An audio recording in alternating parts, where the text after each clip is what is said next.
Dr. Parr received both her undergraduate degree and medical degree from Queen's University in Kingston, Ontario. She then completed her PhD studies in neural stem cell transplantation for spinal cord injury during a neurosurgical residency at the University of Toronto. She then went to University of Miami, Jackson Memorial Hospital in Miami, Florida for further training in complex spine. And after her training, she came to the University of Minnesota, where she is now an assistant professor in the Department of Neurosurgery, as well as the medical director for spine, and also a principal investigator in the department, heading her own lab as part of the University of Minnesota Stem Cell Institute. She's board certified in neurosurgery, and her interests focus on spinal cord injury. Okay, so today I'm going to be talking about spinal cord injury. I'm an assistant professor of neurosurgery and the director of spinal neurosurgery here at the University of Minnesota. So I spend half my time seeing patients, and the other half I do research in the lab. And specifically, I have a spinal cord injury lab. So I'm going to talk a little bit about my interest, which is neural stem cells. And this is just some of the neurological disorders for which stem cells have been suggested to be helpful. Traumatic brain, spinal cord injury, stroke, demyelinating diseases such as multiple sclerosis, degenerative diseases, or congenital diseases. And again, spinal cord injury can be used sort of as a model because we basically don't really know the mechanisms by which stem cells may work to aid in any of these disorders. And so we can use spinal cord injury sort of as a model as well.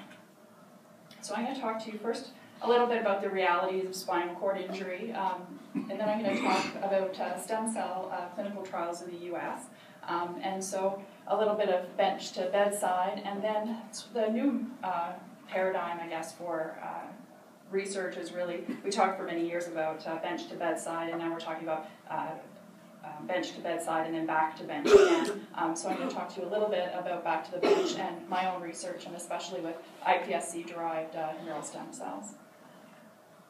Okay, so we all know somebody likely with a spinal cord injury. We know it's traumatic. We know there aren't any really good treatments for it, and we also know that it's expensive. In the U.S., it costs about $10 billion per year. This is an example of a 15-year-old out riding his bicycle, went over the handlebars, and became completely quadriplegic at C4, and really with no good treatments available. And so we know, again, it's expensive. The lifetime cost of medical care for a 25-year-old with a high cervical injury is about $3 million. It affects, unfortunately, some of the youngest and potentially most productive members of our society, the most common 15 to 25 years old. But the average age is actually about 37, so it has a bit of a bimodal distribution with the young and then also the elderly, and that's more commonly with falls and things like that. Male to female ratio is 4 to 1, and cervical spine injuries make up a little more than half. And so those are, of course, the most devastating, leading to dysfunction of the arms and the legs.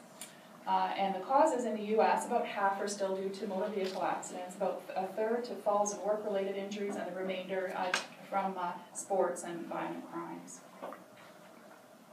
So as a clinician, what do we do for spinal cord injured people when they come in the hospital? Well, currently not a whole lot.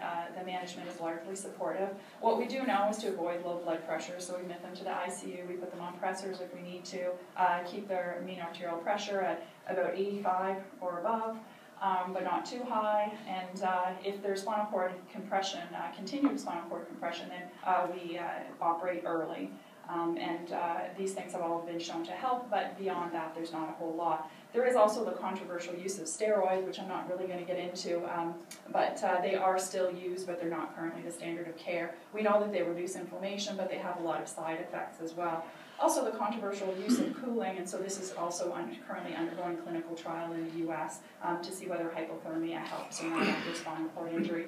So really, our staple is rehabilitation, and we try to get people in as early as we can to rehabilitation, and that's sort of it. So we really have no good treatments. So I wanted to talk a little bit about some of the challenges in spinal cord injury research as well, because I think this is important. Some of the challenges is that not all spinal cord injuries are the same. We have multiple mechanisms of injury. A treatment that could potentially work in an acute injury may not work in a chronic injury. Complete versus incomplete injury, for example, some treatments that may work in people who have some residual function may not be helpful in somebody with a transected cord, for example. and cervical versus thoracic injury. And so an example of something that might work in a cervical injury versus a thoracic injury is say we have a treatment that we know will promote axonal sprouting, so we can get 1 or 2 levels with that. So in the cervical spine, getting 1 or 2 levels could be the difference between dependence and independence, breathing and not breathing, hand function and not hand function. So these are really important things in the cervical spine. In the thoracic spine, not really so much. If you get 1 level, all you're going to get is just a little bit of extra feeling around your ribs, so it's not really meaningful. So we have to ask the question too, what are the goals of recovery? When you actually talk to spinal cord injured people and ask them, what they would really want out of a treatment, most of the lay public associate walking with spinal cord injury, but in actual fact, there are things like losing chronic pain that people sometimes develop after spinal cord injury, and recovery of bowel and bladder function, and these things are really important. And these things may have different treatments. What is clinically meaningful? And I kind of touched on that. And the final thing is that in this era of limited funding, where do we really want to put our money? Interestingly, recently I worked with a grassroots spinal cord injury group, and we got some money from the Minnesota legislature for traumatic brain injury and spinal cord injury research. But strangely enough, our biggest opponent was actually a smaller group of spinal cord injured people who were worried that if money went towards research, it would be taken away from social supports, things like wheelchair ramps, things like support for the disabled. And so these are really interesting and relevant topics to think about. So I'm not going to go through this in great detail, but this is basically what happens after a spinal cord injury, and many of you have probably seen something like this before. So what we do know after spinal cord injury is that we have this thing called the primary injury, and that's actually what happens at the moment of injury. And then all these other things happen after and can contribute to further damage to the spinal cord. And so we don't just have one target for therapy, and this is one of the reasons that we don't actually have treatment or one treatment or a cure for spinal cord injury. And most spinal cord injury researchers now think that there's not going to be just one cure. There's going to be sort of a bag of tricks that is applicable to different patients. So everybody's a little bit different. So here are some of the things we could potentially target: neuroprotection early on to prevent some of this cascade of events from happening. Neuroprotection, immune modulation, remyelination, glial scar degradation, and so these are some of the things we think about. So again, earlier I mentioned that we don't really know how neural stem cells might help in spinal cord injury, but I sort of, looking at all the potential beneficial mechanisms, I sort of categorize them into 4 groups. One is direct cell replacement, so replacement of damaged cells. This one is what I spoke about, neuroprotection. So this really would only be applicable in acute spinal cord injury or subacute spinal cord injury. And this would be protection from further injury from inflammation and other processes. Creation of a favorable environment for regeneration or remyelination.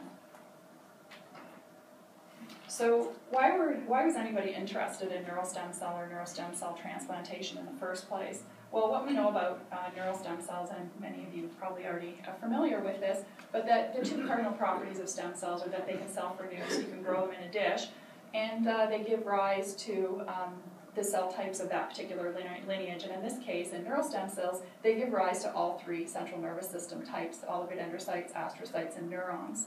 And we also know that in amphibians or some urodeals, the neural stem cells divide and differentiate to regenerate the injured cord. So if you cut the cord will regenerate, the animal will walk again almost normally. But this doesn't happen in mammals. We have shown that these cells can divide. The neural stem cells will divide in response to injury, and they'll proliferate a little bit, but they kind of then stop, and they don't really provide any meaningful recovery. So the idea originally was that if we can sort of replace these cells, then maybe we can regenerate the injured cord. And so functional benefit has been shown in both small and large animal models, but we still don't have a definite mechanism as to how this works. And so we are most interested actually in these cells, not these cells here, because if we actually transplanted any of these cell types down here, then these are terminally differentiated, so they don't divide in culture, so you can't really grow them. The other thing is that if we want these cells to migrate and integrate in after transplantation, you really have to transplant these cells here. So these are the immediate progenitor cells. So this one would be an oligodendrocyte progenitor cell, or OPC. This would be an astrocyte progenitor cell, and this one would be a neuronal progenitor cell. And so for the terminology purposes, that's what I'm referring to when I talk about those cells. And so just show this slide one more time. The other point I wanted to make is that, so this, kind of is an obvious question to ask. If we are transplanting neural stem cells and we're finding some benefit, then which of these cell types is the most beneficial? And so it makes sense that an obvious experiment would be to transplant each of these cells individually and compare them and see which one provides the most benefit. The problem was that up until recently, we didn't really have good cell protocols to actually make these cells, and they weren't very pure populations. And so we were unable to do this, and so that's why many people are actually still transplanting neural stem cells, and I'll come back to that in a moment. So we were very interested in the OPC, or the oligodendrocyte progenitor cell, because of these 3 cell types.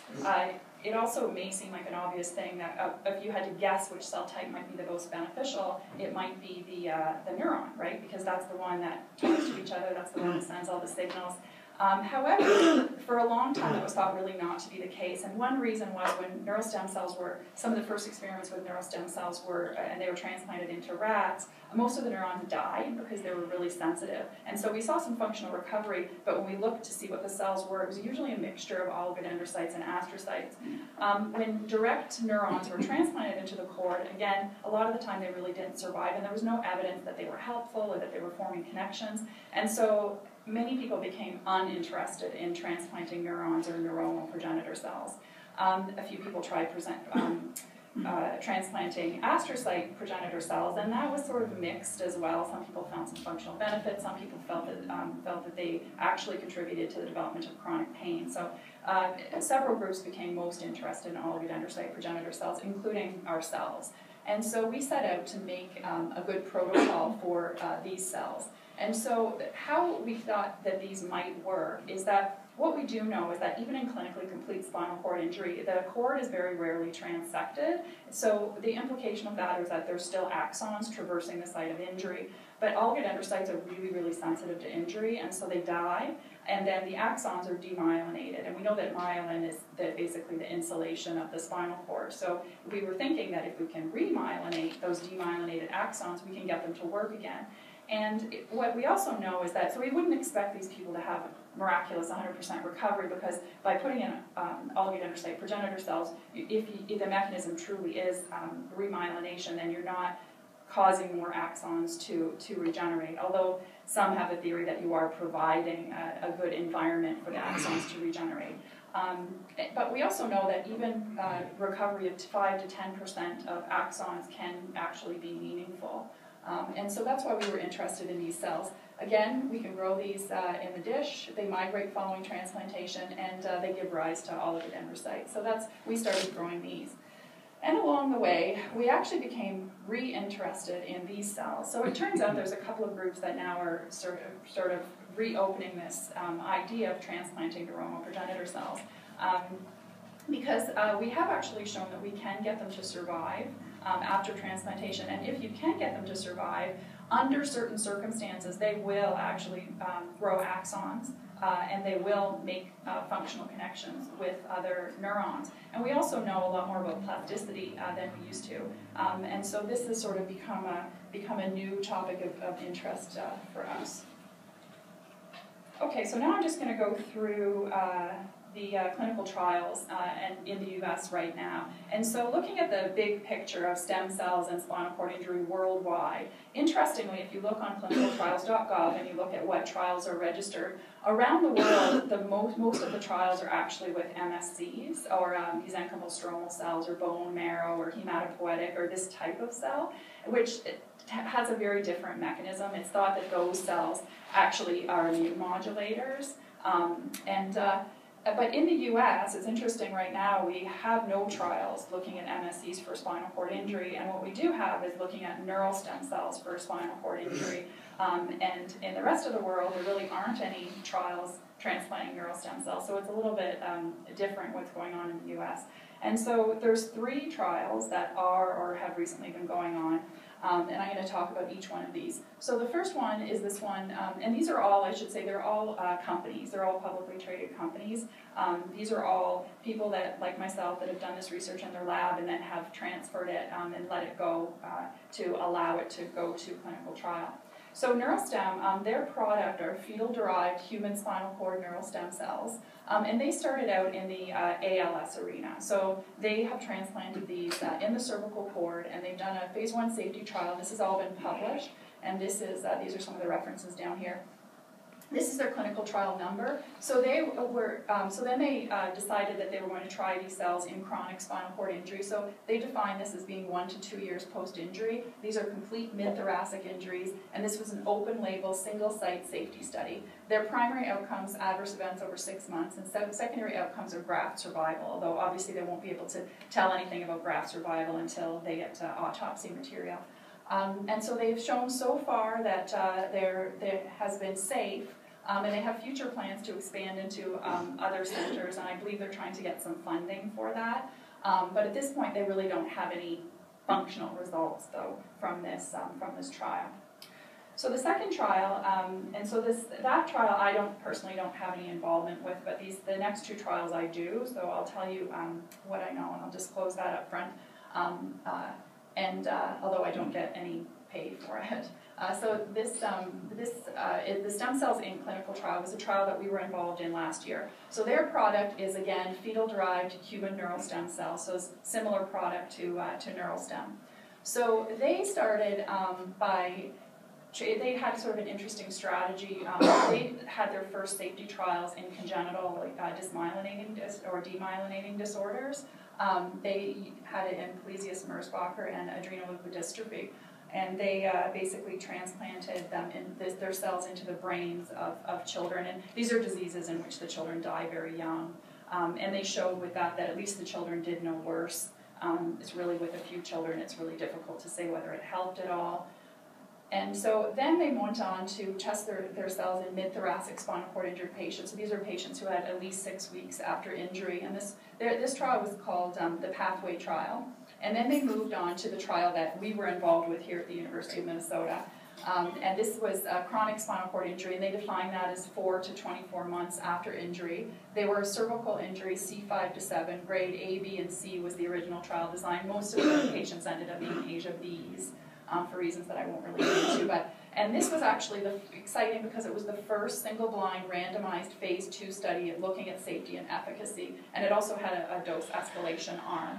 And so the first thing they did is determine that we could actually put in 40 million cells, and so that was what we ended up putting in for the rest of the trial. So their primary outcome is the change in baseline of upper extremity motor scores, and unfortunately this trial was terminated about almost a year ago now. And the reason was that they did an interim analysis, and they determined that there was very unlikely that they were going to achieve this primary outcome. Now, they did find some interesting results with potentially improved sensation, but the motor function was not that dramatic, and so they terminated the study. So we, as one of the PIs of this study, we just had a paper accepted to Neurosurgery, and this paper is the first of 2 papers, and this was just looking at the safety of the transplantation method and showing that really we could transplant this number of cells and it wasn't bad. That's what that first one. The next paper we're going to be writing, I believe, is going to be more of the results that we did find, and I don't have that data here. So the third trial that I'm going to talk about is this one with Asterias Biotherapeutics, and this is the old, for any of you familiar with this area, this is the old Geron trial.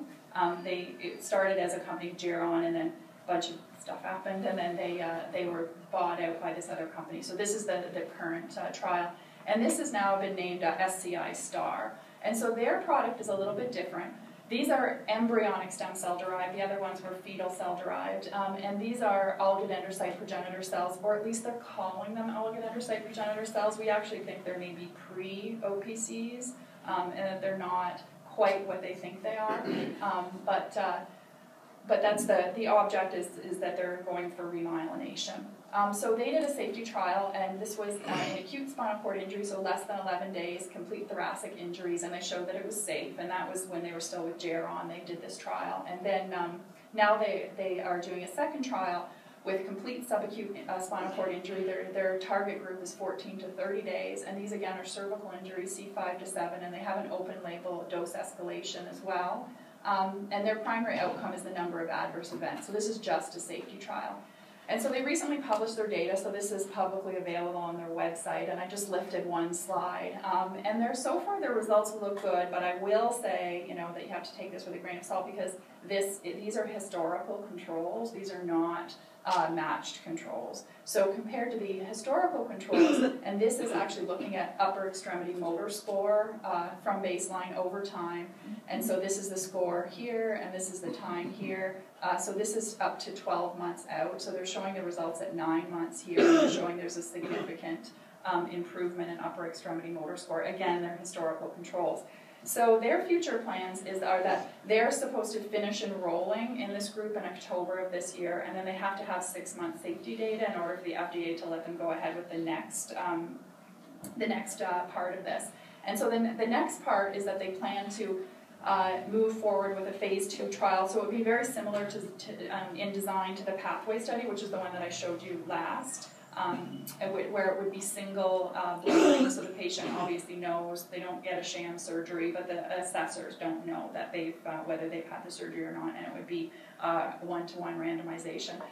And so we're having a site visit for this early next month because we're hoping to get into this phase 2 trial. So we're not part of the phase 1, but we're going to move forward because they're looking for a multi-center trial. Okay, so that's sort of a summary of what's going on in the U.S. in terms of neural stem cell transplantation. Then I'm going to talk a little bit about my own research and sort of going back to the bench. And so I think this is all really exciting research, but one of the problems with it is that, as I showed you, these are all either fetal or embryonic stem cell derived cells. And the problem with that is there's a few problems. One is that a lot of these cells are relatively uncharacterized, especially the fetal neural cells. There's ethical controversy, as you know, surrounding the use of especially fetal, but also embryonic stem cell use. And this is the big one here, is that these are still allogeneic. So sure, if you have an embryonic stem cell, it may not provoke an immune response, but once you differentiate that cell, because remember, we're not actually putting embryonic or fetal cells in, we're putting the differentiated cells in. So or we're not putting the original cells in. So the problem is then they start also expressing markers, and so all of these trials do have a component of immune suppression, and it's a little bit random because nobody really knows to what level they have to be immune suppressed or how much it even helps.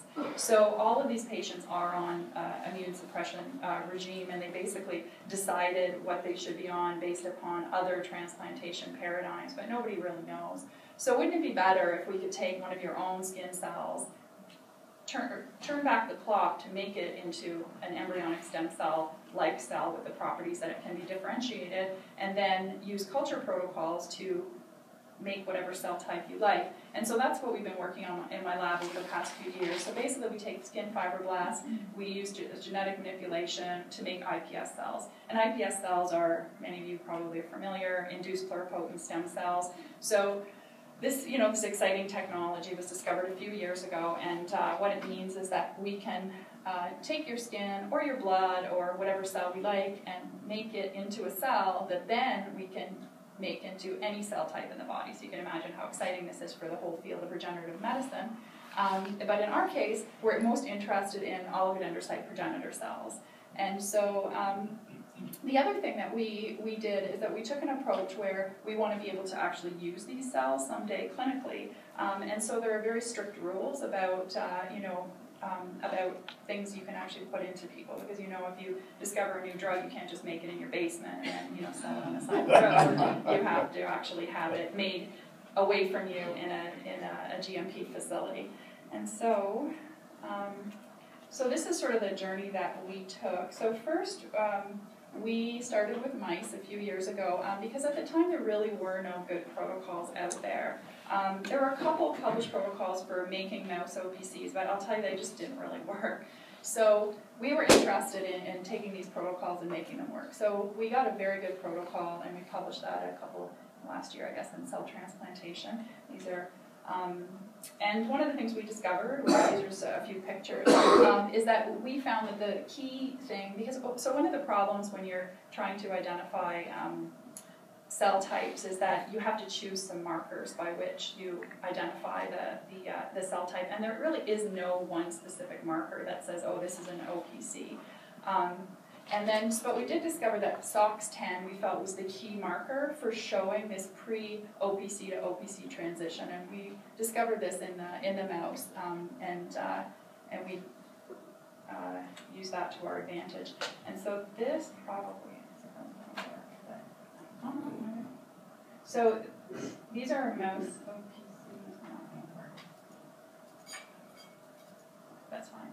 It's just as a time-lapse photography, and it's kind of interesting because the cells are very, very migratory. They actually crawl all around the plate, and they put out these processes, and they're actually looking for something to myelinate. And so I was going to show you that, but yeah, it's. So this, I think, is really interesting, too, because so now we can easily make these cells. We have a very reliable and robust protocol, and we found that they do myelinate. MVP is myelin basic protein. These are the cells. This is an MVP we have, and these are what we co-culture them with our motor neurons, and they do, in fact, myelinate. And this I put down here because I think it's really interesting, and one of the nice things about growing cells is that you can also give them away to other people, and other people can use them for their own experiments. So we have a number of collaborations with the Mayo Clinic, and this is one with Dr. Charles Howe. He's a neurologist, and he's most interested in multiple sclerosis. So one of the nice things about OPCs, though, is because they're myelinating cells, we can also, you can imagine, using them in other models of neurological disorder. And so he's got a really cool model of optic neuritis. And what he does is he injects this cuprizone, or sorry, he doesn't inject, he gives this cuprizone, and he has this demyelination. And then what he does is he flashes this light in the rat eye, and then he measures the latency for the signal to get to the brain. And so he transplanted some of our mouse OPCs, and here they are, and you can see that they survive really pretty well, and they myelinate. And he has some pretty good electron microscopy of that as well. This is 7 days after transplantation. But he's also shown that this is the control that he uses. This is the cuprizone model, and this is after transplanting the OPC. So he has actually shown that you can get these cells to remyelinate and to result in some recovery of function. So that's kind of interesting. So then, but of course, we're most interested in making OPCs from human iPSCs. So we started this work a couple of years ago after we had got our feet wet in making these mouse OPCs. And this took us a really long time to develop this. And one of the problems is that what I talked about before is trying to make this really clinically relevant, because in order to be clinically relevant, we have to be compliant with good manufacturing practices. We can't use feeder layers. We can't use viruses that are integrating in order to make the iPSCs in the first place.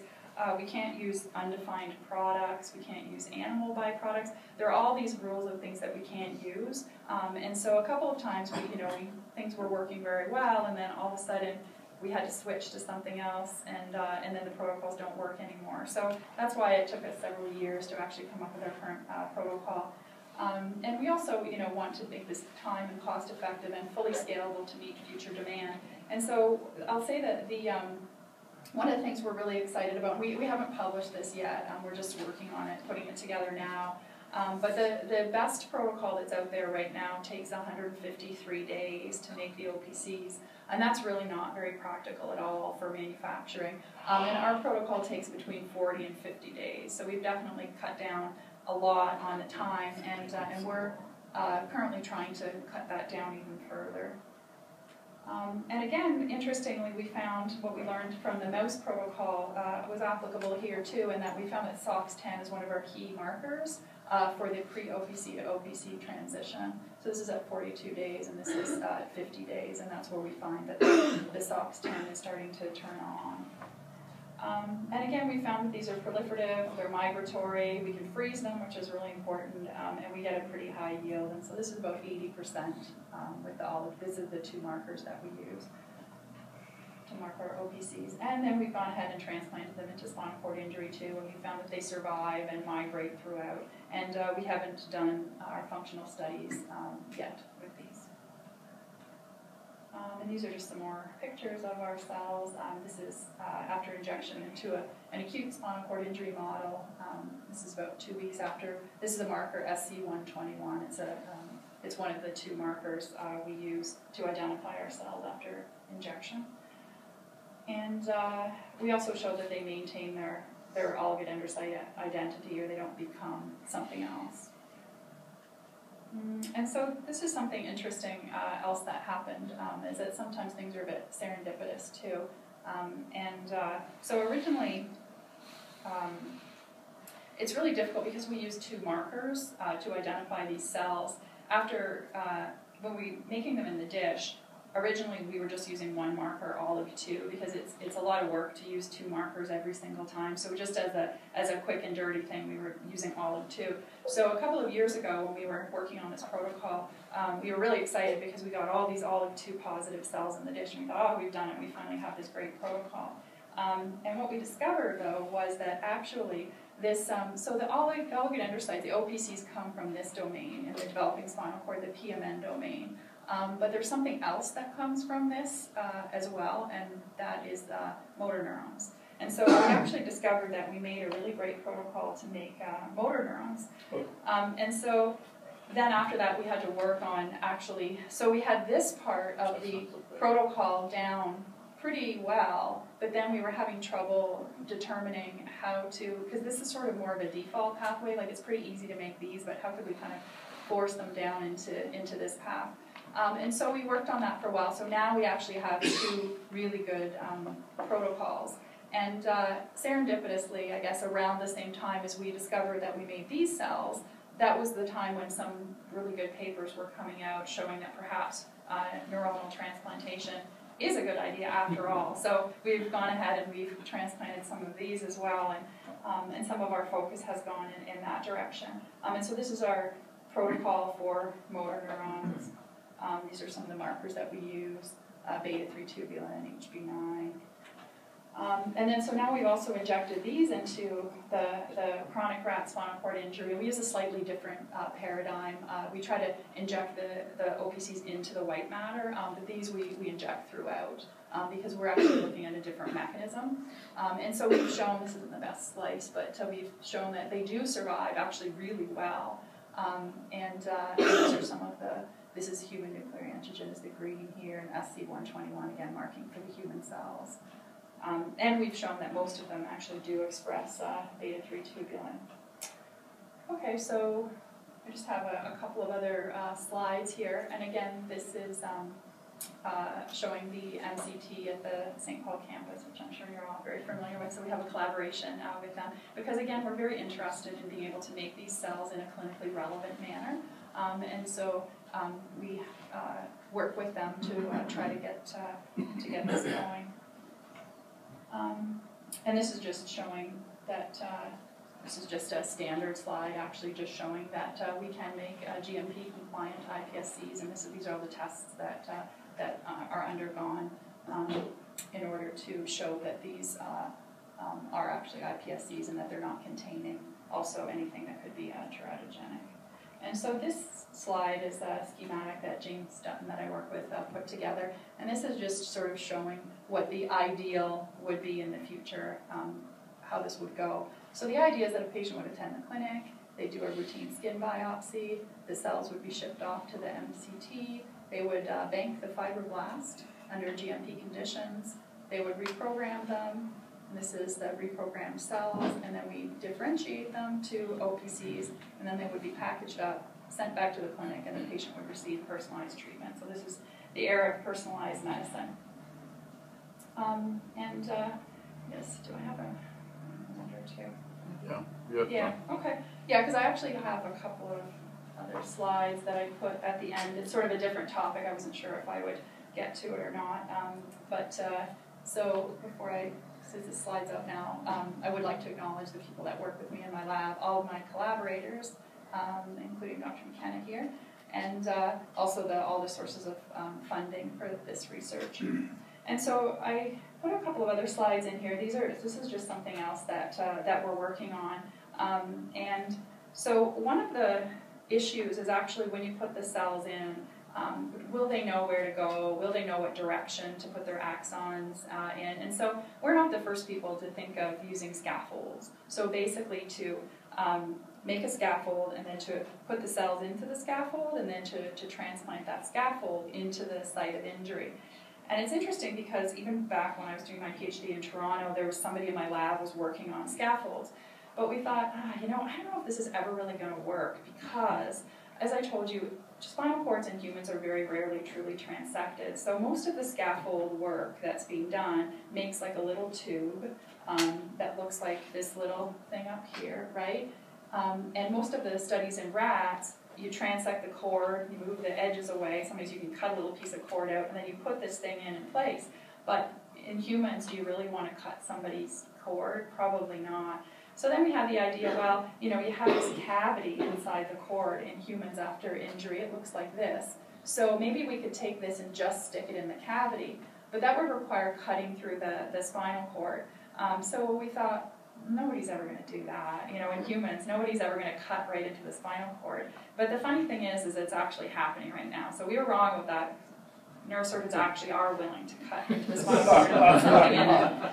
So there's a trial going on right now, and it's called the INSPIRE study, and it's in complete thoracic spinal cord injury. And what this, and it's by a company called In Vivo Therapeutics. Now, it's really, really difficult for the FDA to approve cells and a device. So right now, it's only a device. So there are no cells in this tube. What it is this is a tube, and these are actually these are from their website, the In Vivo Therapeutics website.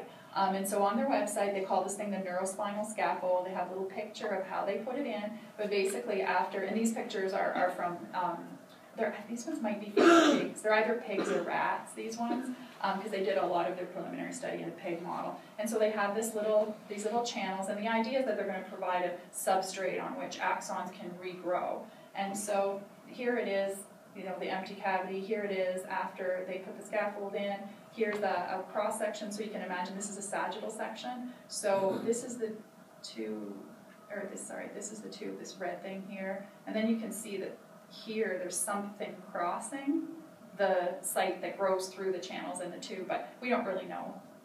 I'm not sure that's really axons. There's probably a lot of collagen and things in there too. But they did show some functional recovery, and so now they're allowed, and they are putting these into humans.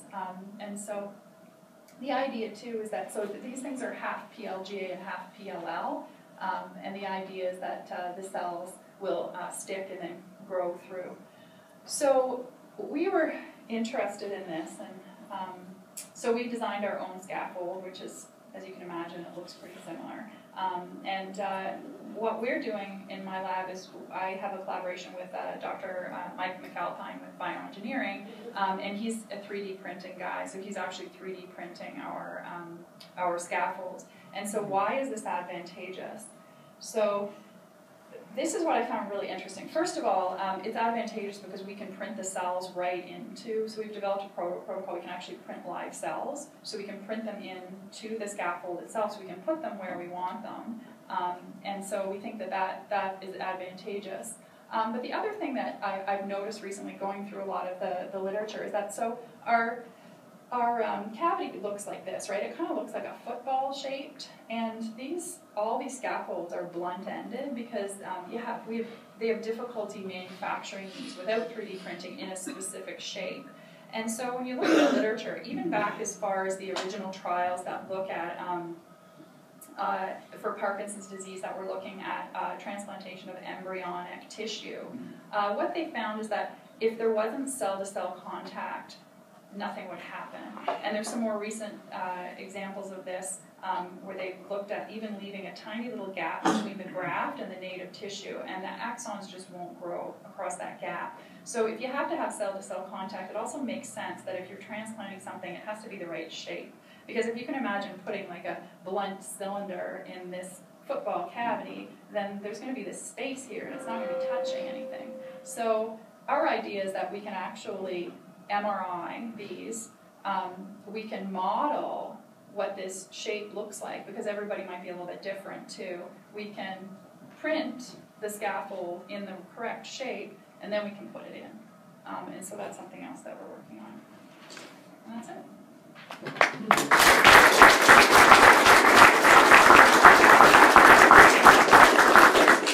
Have you done any co-injections yet with the motor neurons and the oligodendral site precursors to see if there's an optimal mix of those two cell types coming in? Yeah, it's a good idea. No, we haven't done that yet. So far, we've co-cultured them just in vitro, but we haven't even done the studies yet looking at one cell type versus the other cell type. That's what we're doing now.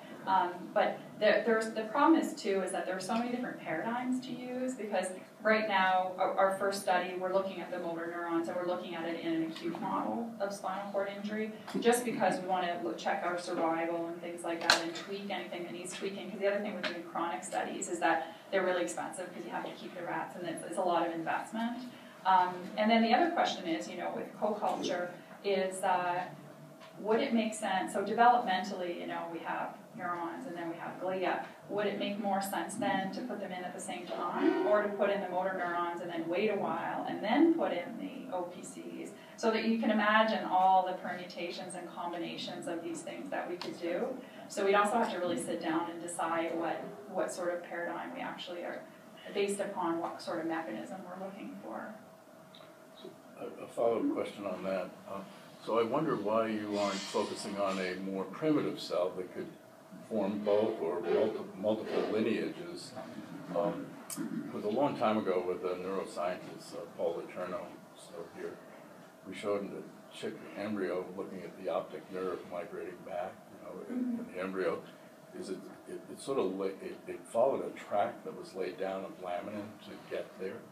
So if you used a precursor to both cell types, couldn't Mother Nature figure out what needs to be done? Yeah, well, I guess if you want to look at like an earlier precursor, yes, that's what I'm getting. Like you could look at the original neural stem cell. Would some argue that that's what you should use? Right. It's hard, it's difficult though, because even people that transplant neural stem cells though, if you look at all the literature and over the years, most have reported that actually none of them become neurons, unless you put it in a neurogenic area. Like, there's been studies shown that if you put a neural stem cell into the hippocampus, it'll form neurons, but if you put it into an injured spinal cord, an acutely injured spinal cord, there's no neurons, or almost zero. So, is that the right thing? Well, some people have found functional recovery and some haven't. But it seemed to us that even if there is an optimal combination, in order to tease that out, we really need to do as pure populations as we can of each thing individually first, to try to figure out what exactly is going on.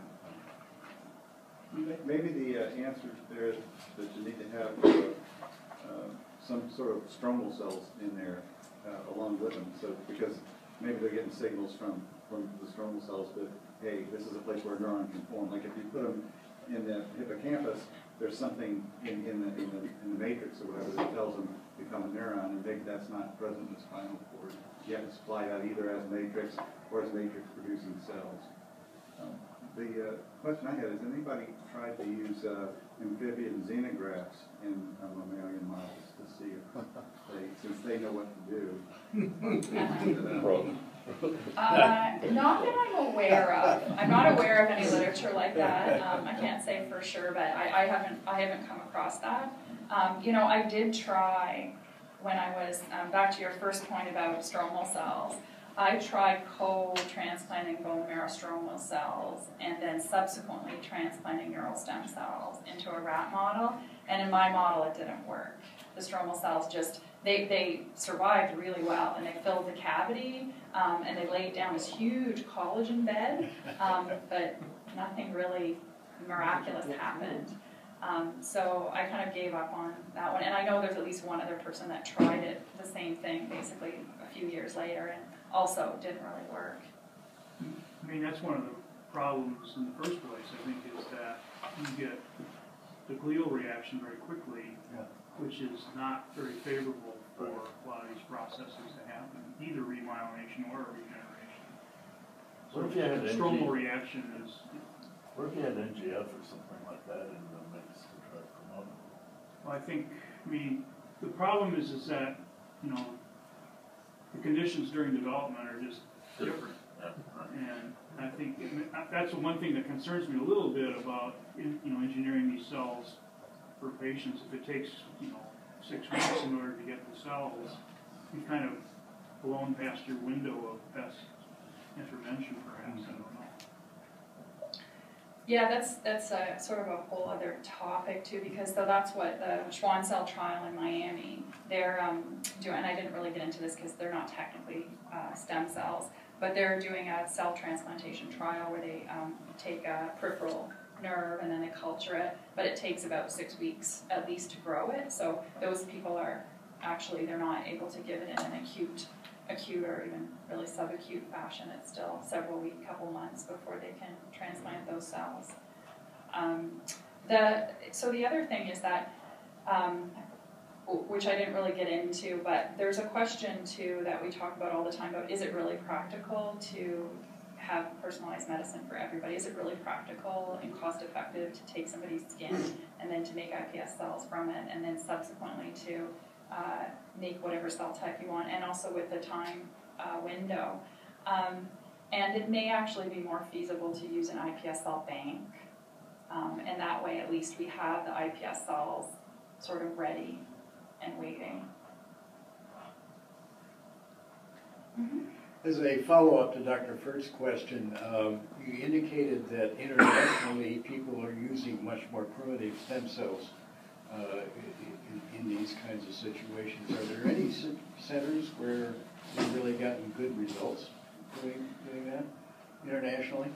So so internationally, most of it's not more primitive cells. It's a different type of cell. The cells that they're using are either mesenchymal and they're blood cells, or it's a number of different reasons for it. One reason is actually very practical, and that is that we all do, bone marrow transplantation. It's already approved. Everybody knows how to do it, and it's something that's available. So a lot of other countries, they can actually do these trials because the cells are there already, and a lot of them don't have the facilities or the know-how to actually make neural stem cells because it's not that easy. And so it's sort of a practical thing too. As for the results, there aren't any really solid results out yet, but there are some promising studies, but it's a totally different, as I mentioned, it's a totally different mechanism, and the mechanism is thought to be immune modulation. Initially, when people started transplanting bone marrow cells or blood cells, there was this thought that somehow they miraculously transdifferentiate and become cells of the central nervous system, but we've pretty much shown that that doesn't happen. And even like in the cardiac literature, there have been positive results with mesenchymal stromal cells after MI, and basically it's pretty well accepted now, I believe, that after even in patients who have shown some functional recovery after MI, the cardiac tissue doesn't contain the mesenchymal stromal cells. It's probably an immune modulated reaction. So yeah, completely different mechanism. Thank you.